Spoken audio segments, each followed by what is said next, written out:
Our first guest tonight caught 152 passes for 2,083 yards, 24 touchdowns during his BYU career. One of those 24 was that Hail Mary to stun Nebraska 33-28 in Lincoln to open the 2015 season. Our pleasure to welcome Mitch Mathews back to the Wise Guys. What's up, brother? Fellas, what's going on? Now, How we doing? you remember that Dave and I, like, other than a couple of teammates and some Nebraska guys, we were the two people closest to you when you caught that. Is that right?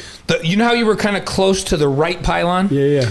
Dave and I were standing 3 feet off of that pylon on the goal line. You know what? You might be in the back of some of the pictures. Oh, we are. We are in those pictures. Okay. Yeah, and so we're standing there, and you catch it, and before we got excited to turn to Dave, I go, did that cross the goal line? And Dave goes, I think it did. And then the official raised his hands and we're like, yeah. The thing that could have, the thing that changed my life was the Hail Mary. The thing that could have ruined my life would be at the 1 yard line. And that'd be the memory. Yeah, that's a whole different feeling. I don't want to talk about it. When you consider the biggest game-winning touchdowns over the years, you got McMahon to Brown, Beck to Harleen, Bosco to Smith, Stennett to Young to beat throwback. Missouri, Mangum to Mathews. That's good company. Yeah, that sounds nice. Yeah, really good company. Big moments, seriously. Yeah. Huge moments, again, were kind of could change the course of a program, really. You know, big time wins and big time places. That had to be an amazing feeling in that environment at Nebraska. Oh my gosh. I mean, to have the BYU sliver right there, so it got loud for just a moment, which was cool. And then having, honestly, some amazing fans like Nebraska has is so much fun. I mean, they waited for us after the game, clapped for us when we left the locker room hours and hours after. Class acts for sure. And Dave and I noticed, like, we've been to a lot of places, you know, a lot of historic stadiums in Tennessee and Notre Dame and Ohio State, and been at LSU, and we were taken back by the Nebraska fans. We thought they were classy all the way. So cool. When you make a catch like that, is there a part of it that sticks with you like all the time? Like maybe you visualize that you see that ball just before it gets to your hands, or maybe it's a mile away up in the – is there – when you think of it, does that visualization come back, or what is that for you? I remember the part I remember the most was actually securing it. Yeah. So it landed in my arms, and I remember the first thought was, that didn't just happen. So it's halfway done though, right? So I have it, and then I remember my feet hitting, and then I remember peeking to the side, looking and saying, my feet are still not in the end zone. Right. My body must be. We noticed that. Yeah, there you go. So I remember catching it, and that was the first moment, like, we're kind of halfway there. Feet landed, and there was like oh no, this could be close, but not it. And then having the ball in the right arm as I fell, it was confirmed to me before anyone else knew it was confirmed, because I had it, and I knew that the line was splitting, ball in the end zone, other arm was not. So I knew it. But the confirmation felt nice, too. Oh, yeah. Ryan on the stream says, my daughter used to refer to that as the game when my dad screamed like a girl. Proud moment for the Petersons. It's nice to have a moment that everybody else has that same moment that they share with you, because they remember what they were doing and they remember what they did. Not a day goes by where I don't hear about the Hail Mary. I'm not joking, not a single day. But the stories are the best, though. Like, people will tell me, this one's come up a lot, they'll say, I've seen my dad cry twice in my life, and it was for my sister's wedding and the Hail Mary. I get that one actually a lot. Well, you should. It was so meaningful. But this got us thinking. You start that game with a veteran senior quarterback. Yeah. Before the game is over, a freshman quarterback 2 months removed from his mission is now your quarterback because of the injury to Taysom. And you had to adjust immediately from veteran to new guy. Yeah. What was that like? And that's going to take us into our conversation. Does this team adjust now from losing a veteran to some new guys now? But what was it like for you? When I saw Tanner trotting on the field, I remember saying, oh no. Really? I love Tanner was at my wedding. I love Tanner. He knows I love him. But we just didn't know how that was going to go. I mean, you have Taysom Hill, going to have a breakout All-American type year, and when he's not on the field, something must be really wrong, and the injury must have been bad. So when Tanner came on, it was like, did all this work just go in vain? Right. Me and Taysom the last few years, he kept getting hurt, and so it was gut wrenching for sure. And then we heard through the game that it was over for him for the season, which was so hard to accept, just knowing how tough Taysom is. But it is a transition. It is tough. Like, just having all that time, all that chemistry, being like, was that whole offseason a waste of time now? Like, who are we now? What is the offense now? What are we? We were so sure of ourselves going into that season with the offense we had. Love Tanner. He did a great job. So do you have to, once the shock of it at the Nebraska game is over and the thought starts to be, oh, wait a minute here. Like, we have the whole season in front of us, and this is a new young guy. Did you have to change your approach as a wide receiver or change your game in any way to accommodate the fact that you had a new guy there? You have to go more vanilla, for sure. Taysom can give you a look, right? Him and I had like our own hand signals, our own looks to each other that were based on what the DB was doing and what side of the ball we were on. We just knew when to break the route off a little bit earlier. And when you have a new quarterback, you just go back to vanilla. Like, some of our more complex plays were out of the playbook, and so you just go back to more vanilla. It's not a bad thing. It's just adjusting back to consolidating this longer playbook that's intricate back to, okay, what can this new quarterback handle and what can set him up for success? In your own mind, do you think, okay, I'm a veteran guy, I have to go out and make more plays? Like, if he throws the ball out here, whether I'm covered or not, I've got to make plays because I got to help this guy out. No question. Does that go throughout the team where everybody feels like we all have to step up? No question. Yeah, that's for sure there, but it's not like it wasn't there with Taysom either, because there was good banter there. If you're not making a play for him, you're going to hear about it. You know what I mean? Mm-hmm. Yeah. So that was already there too, but there was sort of I have to find a new gear here to go make plays that maybe I didn't think were possible, because we cannot put the pressure on this new guy that's warming his hands up as he's running on the field, had no idea who's even playing today. We're going to have to really step up. And that just means going harder, making bigger plays. But I think we ended up making a lot of plays for him, but he also stepped up in a massive way that year. He did a great job. What similarities do you see with the current team? They lose Jake after spring ball. It's not in the middle of a game. Yeah. But they've just started fall camp as they're breaking in 3 guys. And as Blaine was saying a moment ago, no one's won the job yet. Everyone's got to adjust to what they thought was coming back from last year, and they thought they were going to be in the top 10, and they thought they were going to contend because that wasn't a question mark. So here comes a question mark, and it sounds a lot like yours a little bit. Yeah. Look, we have 3 really good options. I looked at the schedule before I showed up today, and I'm like, we have a really good schedule for this situation that we're in QB-wise. Mm-hmm. You know what I mean? I was listening to you talk earlier, and if things are all equal or deemed to be equal after 3 weeks of fall camp, I think you give the young guy a shot, especially with the schedule that we have. If things truly are equal. If they're not equal, go with a guy that's standing out. Probably the guy that can use his legs. I do know how hard it is for receivers, because that chemistry is, it's just it's literally everything. Like, it's an extra 1 to 2 catches per game. It's just they know how you run routes. And so I just hope it's not paralysis by analysis. I hope the receivers aren't like, who's going to be the guy. I hope there is a standout early, and so they can have the next 2 to 3 weeks to prepare. So I hope they do figure it out. If we can't and we don't, I think you go with the young cat bear to approach this season with the easy first 4 games and a pretty easy schedule.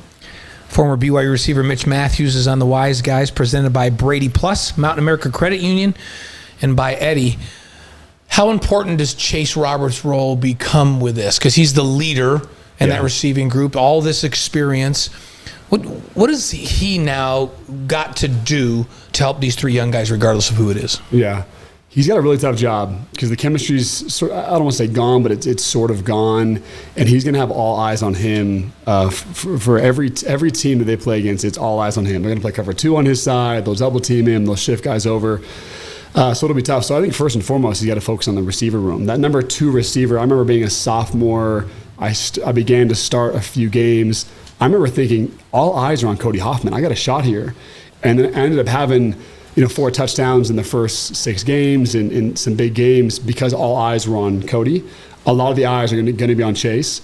This might turn into a leadership year for him and a selfless year to mentor that number 2 receiver, whoever stands out, and then also be so forgiving and flexible with this new quarterback, because it's not going to be his first choice.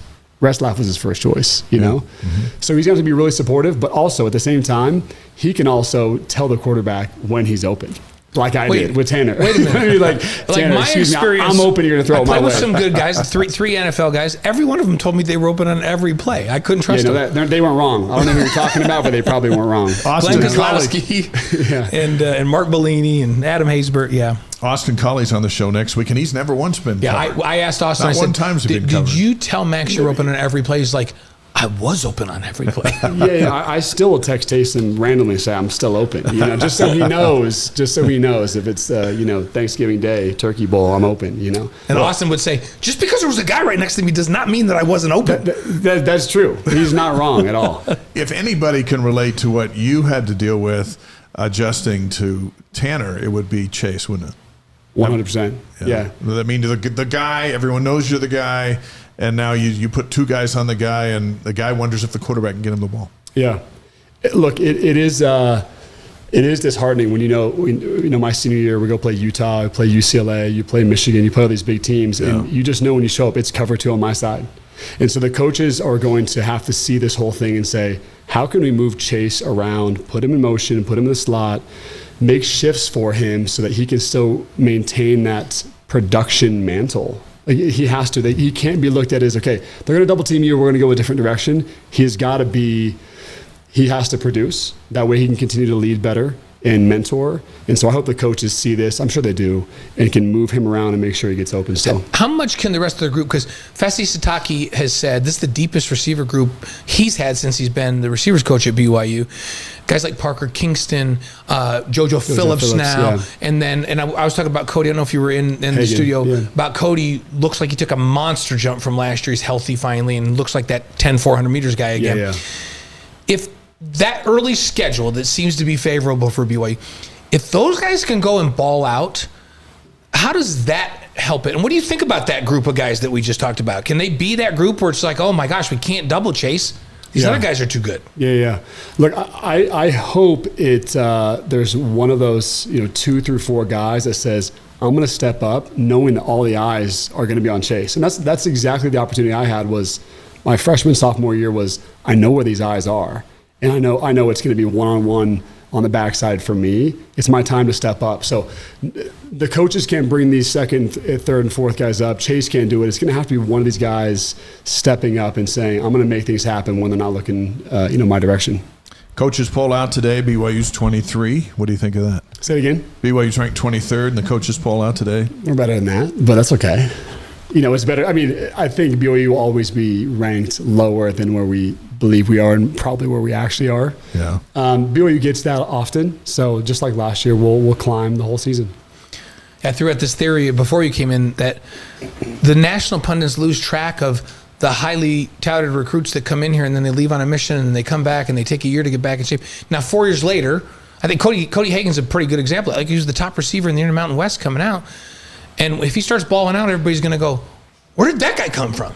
Every year. But 4 years ago, we were pumped when he signed with BYU. 10-4 is elite, by the way. Yeah. That's elite. He was a state record holder, won the 6A championships, and he turned down Oregon and USC to come here, right? But nobody remembers that. It was so long ago. And so I think that's why BYU is chronically underrated. There's some dogs on that offensive line, their freshmen and sophomores right now. That everybody forgot were dogs when they were coming out of high school, and now all of a sudden they're back for 2 years.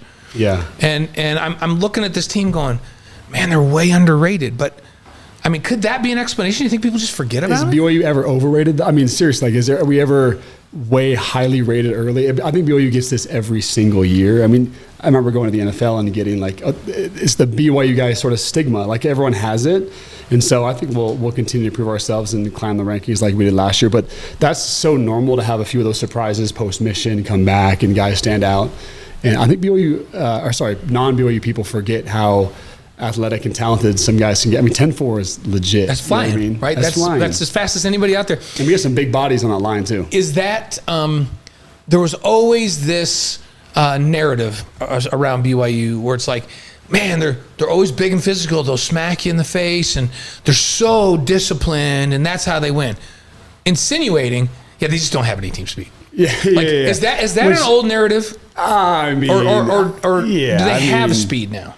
You can have some, you know what I mean? Mm-hmm. I don't think there probably will never be a day where BYU is known for speed. Mm-hmm. I have my doubts, but if we can continue to surprise people, let's surprise people. You know what I mean? Yeah. Like I loved running by guys that didn't think that because I was 6'6" I could run. You know what I mean? Same with Chase has some wheels on him. If we can keep him healthy and show his downfield speed, I think we're going to surprise people with. We always do surprise people with how we can move. Trayson's on the live stream tonight from Charlottesville, Virginia. Jared in from is that Rexburg, Trayson Idaho. Bourget and he's just disguising, say he's in from Charlottesville? I don't know. But there's not very many Traysons, so there might be something there. Although he doesn't have a Y in his name, so I think this is the other Okay, Trayson. it's a different Trayson. Okay. 5 questions for Mitch is presented by Strategy Square. Chantal, a BYU grad, can give your company social media a boost. She's sitting right over here tonight in our studio. You can reach her at strategysquare.co. Tonight, Mitch's top 5 BYU receivers since 2000, not named Mitch Mathews. Okay. Do you want to change the list? Yeah, I know it did. Yeah, do you want to go from 5 down to 1, or do you want to just start with the best and work your way up to 5? Which is easier for you? Oh, we got to start 5. Okay, start with 5, and then we're going to hold the best. But by the way, I have some preamble before though. I can't just go straight to the list. So I got that time. Yeah, you know of what I course. mean? Yes. There's so much to consider. I thought about this when you texted me. Yeah. There is so much to consider here though. Like, what does someone constitute as the best of all time or the best of this era? You know, the NBA debates like number of rings. Is that it? Or is it skill set? Is it who the schedule was? Is it era? Boy, that's a lot. What did you decide? We're not going to all those. decide? I know. That's what I'm saying. Anyways, I look at schedule. I look at schedule as a factor in it. Playing in the Mountain West is far easier to have massive stats than if you're playing in the Big 12 or independent. Yes. That's the truth. Listen, I didn't intend for you to ruin your weekend with this assignment. You know what I mean? It sounds like he put a lot of thought into this. I'm very thrilled with this. Organize the argument. You know what I'm saying? So that factors in. Okay. I obviously think the hard stats and the facts do matter too. Okay. And then also the opinion of who is just the most raw and just the absolute best receiver, or most unguardable. There's a factor of that too. I can't wait for this list. I'm setting this thing up, aren't I? I think number 5 would be Dax Milne. Dax Milne. Oh. Yeah, I think schedule does play a factor in that. He played the COVID season. And Dax is great. Showed that he was great when he went to the NFL. Yeah. Right? Dax can move. Dax is a really good player. And Dax did a lot for Zach Wilson. Yeah. Dax did it. Underrated. I think he's one of the most underrated receivers. Yeah, he of truly all is. time. Truly is. Would every receiver like to have that schedule though to rack up yards? Yes, oh my gosh, it would have gone crazy. But that doesn't. I mean, I think he's a good player, and I can watch a player and see how good he is, regardless of competition. I think. He knows who his 5 are, but now he's going like, should I put this guy 3 or should I put this guy 4? So this is just college, right? No NFL in this? No. Just college. Yeah, because that would change. That would change. Yeah. Okay. I think Todd Watkins would be number 4. Okay. You guys made your list too, correct? No, this is just your list. Okay. Yeah. I don't know if you guys had your own, you know. I think Kai Nakua. Oh. You have him at 3? I have him at 3, yeah. But you mean Puka? Puka Nakua. I'm sorry. Kai was my team. Kai's on defense. Yeah. and by the way, Kai's athletic enough to be on that list. Kai was great defender. Puka Nakua, I'm sorry. So you got Puka at 3? I have Puka at 3. Because if you were just going NFL, you'd have to have. It would change. It would be higher. It would totally right? change. Yeah, you get more of a shot to show yourself. But I think straight stats. If it was just that, I think the list would be too stale. I think there's got to be some who really moved the needle at receiver. Puka's better in the pros than he was at BYU. No question. Yeah, but there's also a situation. Matthew Stafford is unbelievable, and but Puka's great. I think this one's tough because see, it's good he doesn't have to do himself in this. Yeah. We eliminated where I put myself already. We eliminated that stress. Yeah. No, trust me, I'll slide it in. Look, on this one, you have 2 left. You have Cody Hoffman and you have Austin Collie. Mm-hmm. And Cody broke all the records, but he had an extra year to do it. Mm-hmm. Yeah. Cody had harder schedules, in my opinion, than Austin Collie did. In terms of quarterback situation, Cody had like 6 different quarterbacks. It was nuts. Yeah, Austin had the winningest quarterback in BYU history, and of course, John Beck. Right for 1, right, and then Max for 2. And so that is unbelievable. That is the setup of all setups. So with the schedule of all schedules in the Mountain West, you should go crazy, right? And he had a Pro Bowl tight end playing right next to him. And Dennis Yeah, you had the whole thing. And he had Harvey Unga, the all-time leading rusher when he graduated, playing tailback. You had the whole thing. You know what I mean?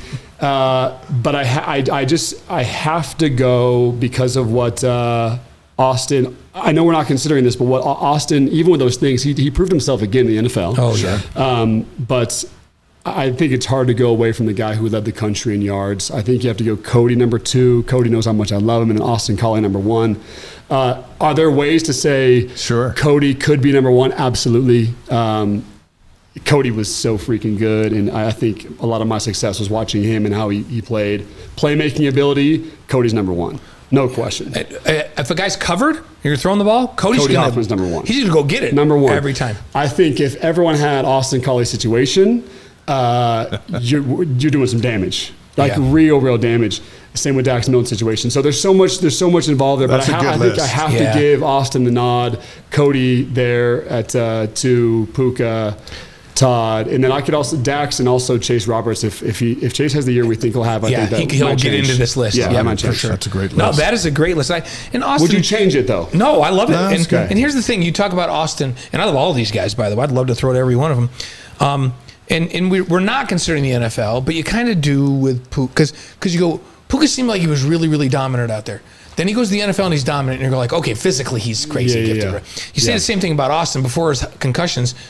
He's one of the best wide receivers in the National Football League. Austin, in that list, the best football player. Just put the football. I played with Adam Thielen on the Minnesota Vikings. That is a football player. I played with Jarvis Landry. Mm-hmm. I would consider Jarvis Landry not athletic, but football player better than I. So there's guys that just have that football knack, and their football speed is different. Austin, I think, was number 1 because of that. In terms of athleticism on the list, that list, he might move down on that list. I love you, Austin, but like he's a really, really good football player, and he put BYU on the map. That's a good looking list. I love it. Robert on the stream says Kozlowski. Robert, this was 2000. Since 2000. I wasn't born, so you can't fault me for that. No, Glenn was great. He played like 6 seasons with the Bears, and he's really good. Great list from Mitch Mathews. He named the top 5 receivers since 2000, not named Mitch Mathews. And he caught a lot. In fact, you caught 10 of Tanner Mangum's touchdowns. Even in the adjustment, you still got 10 that season, which is impressive. Let's talk about your latest business venture, Flowhouse, and where can Cougar Nation get more information about it? Flowhouse.us. Flowhouse is, we talked about it last time, last year. Yeah. And it's been done. We just hit 4 months open for business. It has been insanely fun and insanely cool and insanely impactful. So Flowhouse is a guided sauna and cold bath experience. So you come in for an hour and 15-minute, it's like a spa. Come in for an hour and 15-minute session. You're guided through hot and cold music, lighting, just to have a total reset. Nervous system, there's breath, meditation, movement classes inside the sauna. It is the best date night. It is the funnest time. I know I'm very biased, but try me. That's okay. Try me on this. So I'm gonna try, because I was just in London a couple weeks ago, and we went to Air Baths, which is the old Roman baths in London that they've restored. And you go from super hot to cold plunge to a steam room to another cold plunge to a saltwater float room where you just fall asleep floating in there. Unbelievable. And your ears are below the water level, and the music's piped into the water. I'm like, I can just sleep right here on top of this water. It was so we did this, and we said, my goodness, there needs to be more of this in the United States. Like, this is cool. Do you want to hear the story about that? You just prompted me. 6 years ago, I went to meet a guy named Wim Hof in Poland. He's the Iceman. He's broken all the world records in ice. Most people probably know who he is. I went to visit him in Poland, had an amazing experience for 10 days at his house. The cold bath, sauna, breath work, meditation, sound bath, all the things, all the Oregonian hippie inside of me, you know what I mean? But I remember saying, I remember saying to myself and my now business partner on that trip, we were on the top of a mountain and we were shirtless. It was negative 20 degrees doing this whole Wim Hof thing. And I got to show pictures of that. And I remember saying to him at that time, why did it take 10 Americans to come all the way to Poland to learn how to feel this good and to sit in hot water and cold water and sauna and listen to music, like everything you just explained? Why is this not accessible to our people? And so we decided to bring that back to not only US, but to the very county that I live in, which is Utah County. People ask me, like, why didn't you start in a bigger market like Salt Lake City? And I said, because I'm not going to skip my people in the city and county that I live in. And this is where we're going to start. And so I think there needs to be more health and wellness in the world. And I'm proud of what we're doing. It's going very well. And we're opening a second location in Holiday, Utah. Fantastic. Looking in Salt Lake, looking other places as well. But that it means something to us, all the good that people are receiving from the business. The link is on the stream, www.flowhouse.us. Go support Mitch's new venture. I say new because it's relatively new. It's new here. Newish, it's new here. For sure. And it's something that's been missing in the U.S. Like, it's unbelievable. We were out in Bath, out near Wales, and we went to the old Roman baths, and they explained to us, and I'm like, man, this is like the Roman Empire was so far ahead of their time. They were doing hot and cold plunging and sitting in hot springs and then going to a cold bath and doing massage and doing all this stuff. Dude, the vibes. It made me think, man, we got to take care of ourselves better when we get back to the States. Oh my gosh. We're just all about grinding and working. We need to chill once in a while. Straight up. And we need to take care of ourselves. Date night, bring your ladies. Let's go. We're coming. Hey, we love having you on the show. Thanks for having me, guys. This is fun. The great Mitch Matthews. Good to see you, Getting brother. ready for a new season. The entrepreneur, and we love his top 5 list. Yes, perfect. And check his business out. Let us know your experience. Yeah, there you go. In that, and that sounds like cool. I know my wife's listening, so we're probably going to book ourselves. They're going to end up there. Visit, You know it. Thank you, Mitch.